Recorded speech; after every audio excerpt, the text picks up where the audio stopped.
భక్తివర్ణ ప్రేక్షకులకు 21/7/2024 స్వస్తి శ్రీ చాంద్రమానం క్రోధినామ సంవత్సరం దక్షిణాయనం గ్రీష్మ ఋతువు ఆషాఢమా శుక్లపక్ష పౌర్ణమి ఆదివారం పౌర్ణమి సాయంత్రం 4:12 వరకు ఉత్తరాషాఢ నక్షత్రం మధ్యాహ్నం 1:52 వరకు వర్జం ఉదయం 10:13 11:47 వరకు దుర్ముహూర్తం సాయంత్రం 4:49 నుండి 5:41 వరకు సూర్యోదయం 5:38 సూర్యాస్తమయం 6:33 అమృతగడి రాత్రి 7:36 నుండి 9:10 వరకు రాహుకాలం సాయంత్రం 4:30 నుండి 6 గంటల వరకు కూడా రాహుకాలం శుభ సమయం ఉదయం 6 గంటల నుండి 7 గంటల వరకు ఉదయ శుభకాలం సాయంకాలం శుభ సమయం 3 గంటల నుండి 4:10 వరకు శుభకాలం విష్కంభం రాత్రి 11:23 భవ సాయంత్రం 4:12 బాలవ తెల్లవారుజామున 3:26 ఈరోజు గురు పౌర్ణమి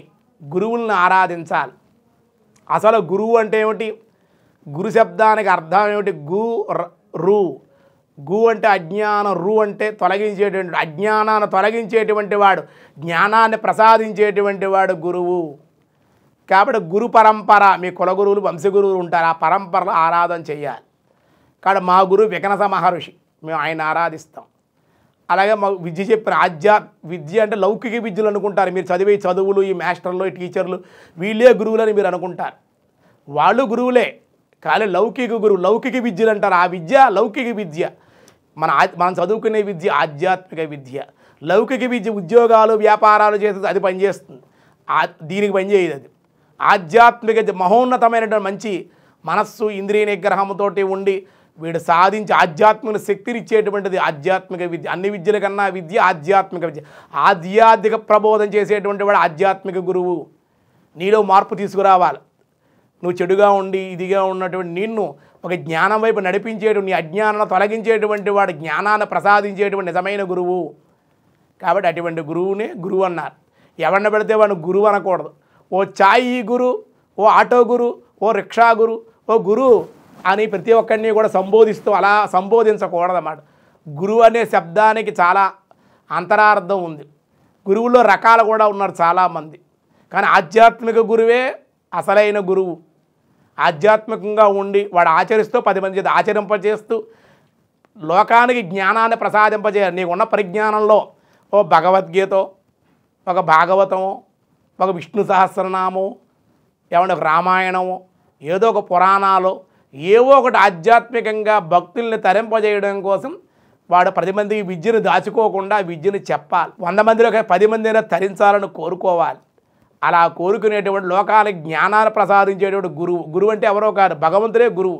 గురు బ్రహ్మ గురు విష్ణు గురుదేవో మహేశ్వర గురు సాక్షాత్ పరంబ్రహ్మ.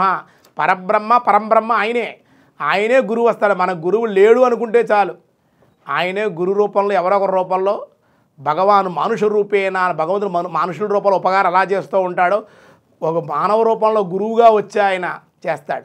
గురువు దొరకడం కష్టమే, శిష్యుడు దొరకడం అంతకన్నా కష్టం.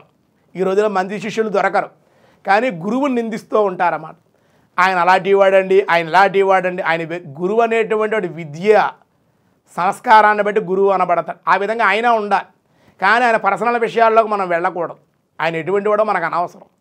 ఆయన ఆధ్యాత్మిక విద్య ఉందా లేదా, జ్ఞానాన్ని ప్రబోధించజేయగలడా లేడా, ఇదే మనం చూడాలి. ఆయన ఉపకారం చేస్తున్నాడా లేదా ఇది చూడాలి తప్ప ఆయన పర్సనల్ విషయాల్లో ఆయన భార్య ఇలాగండి, ఆయన కొడుకు ఇలాగండి, ఆయన పిల్లం ఇలాగండి, ఆయన చెల్లి ఇలాగండి, ఆయన తల్లి ఇలాగండి అని గురువును మనం విమర్శించకూడదన్నమాట. ఏదో ఒక కారణం కార్యం లేకుండా అలా జరగదన్నమాట. కనుక గురువులు దొరకడం కష్టం. దొరికిన శిష్యులు కూడా మంచివాడు అయి ఉండాలి. గురువులు దొరుకుతారు, భగవంతుడు ఏదో రూప శిష్యుడి మట్టికి దొరకడు. మంచి శిష్యులు ఉండరు అన్నమాట. వాళ్ళు కొంతకాలం ఏదన్నా ఒక మంత్రం ఇచ్చో, కొంతకాలం ఏదన్నా కొంచెం మనం ఉపదేశించామని ఈ విధంగా ఉండాలమ్మా, అలా చెయ్యాలమ్మా అన్నాం అనుకోండి, కొంతకాలం పోయేదండి rascal nonsense gone sense, నీకేం తెలుసు నాకు అన్నీ తెలుసు. మాకు చాలామంది మా దగ్గరికి వస్తూ ఉంటారు, కొన్ని నేర్చుకుంటూ ఉంటారు విష్ణు సహస్రనామం అవి నేర్చుకుని మళ్ళీ వాళ్ళు ఏం చేస్తారంటే మాకే తిరిగి మాకు అర్థాలు చెప్తారు. వాళ్ళు మేము చెప్తే వాళ్ళకి ఏమీ తెలియనటువంటి అక్షరాలు తప్పు చదివేటువంటి వాళ్ళకి, అటువంటి వాళ్ళకు కూడా అమ్మ అలా కాదు ఎలా మనం సరి చేసామనుకోండి, చెప్పామనుకోండి, మళ్ళీ కొంతకాలం పోయిందా మళ్ళీ గురువుకే వాళ్ళు పాఠాలు చెప్పేటు అలా తయారైపోయారు. మేమే గురువును అనుకుంటారు. అది కాదు. గురువు కన్నా విద్యా వినయ సంపన్న అన్నారు. విద్య కలిగినటువంటి వినయంగా ఉండాలి. వాడు గురువు అనేటువంటి వాడు. ఏదో కొంచెం పుస్తకాలు బట్టి ఏదో కంప్యూటర్లో సెల్ ఫోన్లు ఏమో ఉన్నాయి వాటి బట్టి నేర్చుకునే గురువులు కాదు. ఆ విద్యలు మైండ్లో రికార్డ్ అవ్వవు. గురుముఖంగా నేర్చుకున్న విద్యే విద్య. గురువు లేకుండా నేర్చుకునే విద్య ఏదైనా సరే గుడ్డి విద్య. అది ఉపయోగం మనసులో ఉండదు. ఈవేళ సెల్ ఫోన్లో టీవీలో చూసేసి మేము నేర్చేసుకున్నామండి అదండి ఇదండి అవి నిలబడదాం బ్రెయిన్లో ఏమి ఉండదు. మీరు మళ్ళీ చెప్పలేరు. చెప్పగల సత్తా కలిగినటువంటి వాడు గురువు అన్నమాట. మైండ్లో రికార్డ్ అయిపోయాడు. ఏ పుస్తకాలు అవసరం లేదు, సెల్ ఫోన్లు అవసరం లేదు, టీవీలు అవసరం లేదు, చెప్పగలగాలి. గురువునాం వందనం శ్రేష్టం. గురువుకి ఏం కావాలండి? వందనం. ఒక నమస్కారం వినయంగా చేస్తే ఆనందపడతాడు. గురువునాం వందనం శ్రేష్టం గురువునాం అర్చనం తథా. గురువుని చక్కగా ఈ వ్యాస పౌర్ణులు అర్చన చేయాలి, వ్యాసుడిగా భావించాలి ఎవరైనా సరే. గురువునాం స్మరణం తస్మా. గురువు దగ్గరగా లేకపోతే స్మరించాలి. వ్యాసుడిని స్మరించాలి, విఘ్న సమర్థ విశ్వక్షేణుణ్ణి, దత్తాత్రేయుని, శంకరాచార్య అందరినీ పెద్ద పెద్ద గురువులందరినీ కూడా స్మరించుకోవాలి. మన కులగురువులు వంశగురువులు కూడా ఉంటారు, వాళ్ళని కూడా స్మరించుకోవాలి ఈ గురు పౌర్ణమి రోజుని. వ్యాసపీఠము అని ఉంటుంది కదా, అష్టాదశ పురాణ గ్రంథాలు ఇంట్లో పెట్టుకుంటే ఎలా ఉంటుంది వ్యాసపీఠం అని. ఆ పీఠ మీద పుస్తకాల పీఠాన్ని పసుపు రాసి బొట్టుపీఠ వ్యాసపీఠాన్ని కూడా అర్చన చేసి ఆ గ్రంథాలు కూడా ఈ వ్యాసపీఠం మీద ఎలా ఉంటుందన్నమాట పీఠం. దాన్ని అర్చన చేసి వ్యాసుడిగా భావించి గురువుగారిని అక్కడ కూర్చోబెట్టి చక్కగా 2 మంచి మాటలు విని ముందు ఆయన రాగానే కాళ్ళు కడిగి ఆ పళ్ళు వస్త్రాలు మీరు గురుదక్షిణగా ఏది ఇవ్వాలనుకున్నారో చక్కగా ఆయనకి ఇవ్వాలి. చాలామంది నాకు ఫోన్లు చేసి ఫోన్పే ఉందా గురువుగారు అని ఫోన్ చేస్తూ ఉంటారు. అమెరికా నుంచి, లండన్లో, ఆస్ట్రేలియా, ఈ యూరప్ దేశాలు ఫోన్ చేసి వాళ్ళు డబ్బులు వేస్తూ ఉంటారు. అది కాదు అని నేను చెప్తున్నా, వాళ్ళు వినరన్నమాట. వాళ్ళు వేసేస్తాం, ఏం చేస్తాం గురువుగారు మేము ఏం చేయలేదు ఇదైనా చేయాలంటారు. కానీ అలా కాదు అని చెప్తున్నాను. మీరు ఎక్కడ ఫోన్పేలో పూజ చేయించుకుని చాలామంది ఫోన్పేలు చేస్తున్నారు. అలా చేసి చేతికి ఇవ్వాలి, చేతికి ఇస్తేనే దక్షిణ ఇచ్చినట్లు లెక్క అన్నమాట. సరే వాడు గురువు దూరంగా ఉన్నారనుకోండి, ఫోన్లో వాళ్ళు సంతోషంగా ఇచ్చారు, ఆనందపడ్డాం, వదిలేసేయండి దానికి. కానీ దగ్గరగా ఉన్నటువంటి వాళ్ళు కూడా ఏమిటండి, ఇప్పుడు ఏమైనా డబ్బులు ఏమైనా అడిగారా ఎవరైనా మిమ్మల్ని? ఎందుకు అదంతాను? కాబట్టి గురువులకి మీ ఇంటికి వచ్చిన గురువులకు కూడా చక్కగా వాళ్ళ చేతికి ఇస్తేనే వాళ్ళు ఆనందపడతారు. గురువు దక్షిణగా కానీ ఒక ఉంగరమో, ఒక ఆభరణమో, ఒక వస్త్రమో, మంచి పంచీ కండువే ఇవ్వండి ఆనందపడతాడు ఆయన. పళ్ళు ఇవ్వండి ఆనందపడతాడు. గురువుకి ఏం కావాలి ఆయనకి? ఆయన ఇవన్నీ కోరుకోడు కదా ఆయన. నువ్వు వినయంగా ఉన్నావా లేదా, తను చెప్పిన విద్యలో 100 మందిలో కలిసి 10 మంది అయినా మంచి మార్గంలో ఉన్నారా లేదా అని ఆలోచిస్తాడే తప్ప గురువు నాకు అది కావాలి, నాకు ఇది కావాలి. ఏ గురువు కూడా సరైన గురువు ఏది కూడా అడగడమాట. ఇస్తే పుచ్చుకుంటాడు, లేదు నువ్వు ఇస్తానంటే అడుగుతా, లేకపోతే లేదు, ఇవ్వకపోతే ఏది అడగడు. కాబట్టి అలా వదిలేయడమే అన్నమాట. కాబట్టి గురువుకు ఉండే లక్షణం, తండ్రి ఎలా ఉంటాడు గురువు అలా ఉంటాడు. అందుకే మన హైందవ సనాతనమైన ఎక్కడ ఏ మతంలో ఎక్కడ చెప్పలా, మాతృదేవో భవ, పితృదేవో భవ, ఆచార్యదేవో భవ, 4వది అతిథి దేవో భవ. తల్లే నీకు మొదటి దైవం, మొదటి గురువు, తర్వాత తండ్రే దైవం గురువు, తర్వాత నీ గురువు ఆధ్యాత్మిక విద్య నేర్చిన గురువే నీకు గురువు. ఇంటికి వచ్చిన భోజన సమయంలో ఎవడైతే వస్తాడో అటువంటి వాడు కూడా అతిథి దేవో భవ. భగవంతుడు నీకున్న సంపద సద్వినియోగం చేస్తున్నావా లేదా అని నిన్ను పరీక్షించడం అతిథి రూపంలో, ఏదో ఒక మానవ రూపంలో, ఏదో ఒక రూపంలో, కుక్క రూపంలోనో, ఒక కప్ప రూపంలోనో, లేకపోతే చీమ రూపంలో, దోవ రూపంలోనో, మానవుడి రూపంలో, ముష్టివాడి రూపంలోనో, బంధువుల రూపంలో, మిత్రుడి రూపంలోనో ఆ సమయానికి వాడు వచ్చాడు. వాడు తినడానికి ఉద్దేశం లేకపోయినా నువ్వు ఆ సమయంలో పెట్టాలి. ఈవేళ భోజనం సమయంలో తలుపులు వేసేస్తున్నారు, తలుపులు వేయకూడదు అన్నమాట.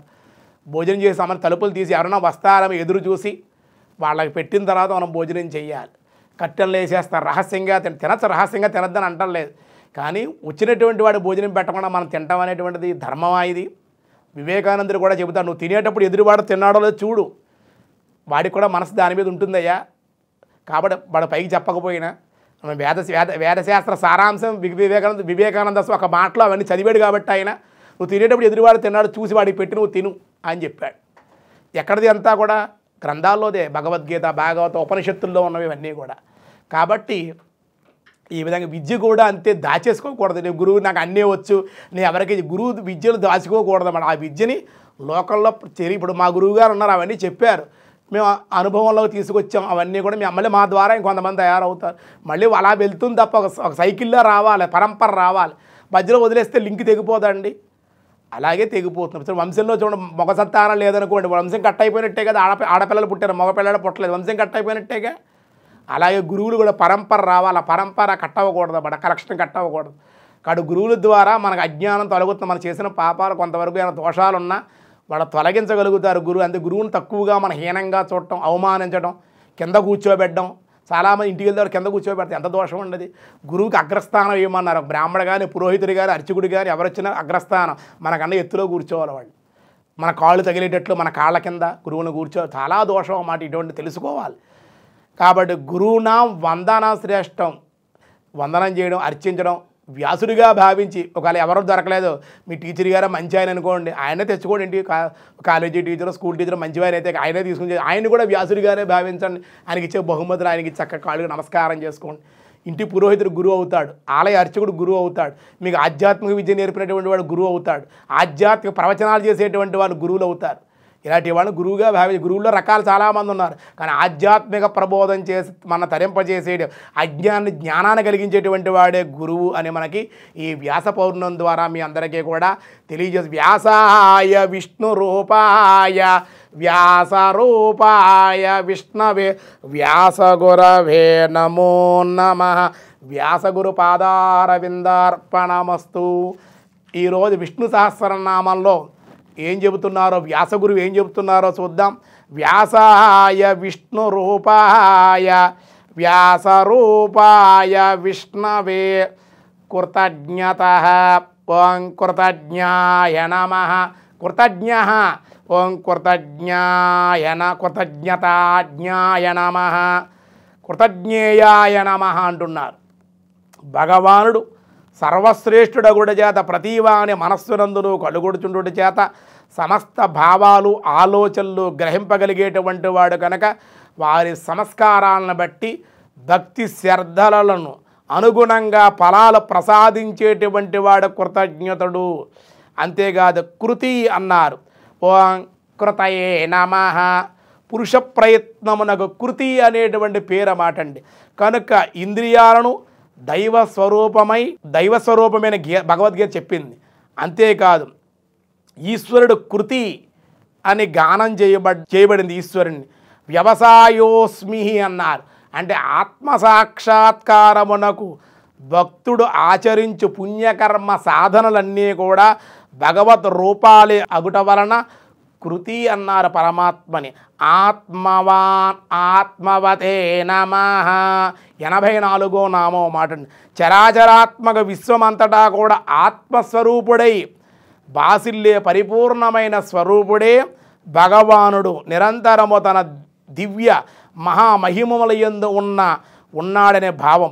ఆత్మవాన్ అనబడేటువంటి చాందోగోపనిషత్ ఏం చెప్పిందంటే, సురేష శరణం శర్మ విశ్వరేత ప్రజాభవ అహం సంవత్సరో వ్యాన ప్రత్యాయ సర్వదర్శన అని విష్ణు సహస్రనామం కూడా చెప్పబడింది.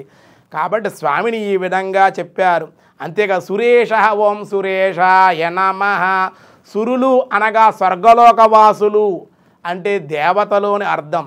వీరు శక్తి సంపన్నులగుట చేత తన్ను ఆశ్రయించిన భక్తులను వరాలు నొసంగి ఉండేటువంటి శ్రీమన్నారాయణమూర్తి భక్తులను దేవతలను కూడా వరప్రదాత అగుట చేత సురేష అని చెప్పబడింది. మిగతా విషయాలు రేపు చూద్దాం. ఈరోజు స్వస్తి. మరొకసారి వ్యాస పౌర్ణమి సందర్భంగా భారతీయులకి ప్రవాస భారతి తెలుగు వన్ భక్తి వన్ తరపున నా తరపున కూడా వ్యాస పౌర్ణమి శుభాకాంక్షలు. మీ అందరూ కూడా ఆయురారోగ్య అఖండ ఐశ్వర్యాలతోటి భక్తి జ్ఞానాలతోటి కూడా అభివృద్ధిని పొందాలని మనస్ఫూర్తిగా కోరుకుంటూ ఉన్నాం. స్వస్తి.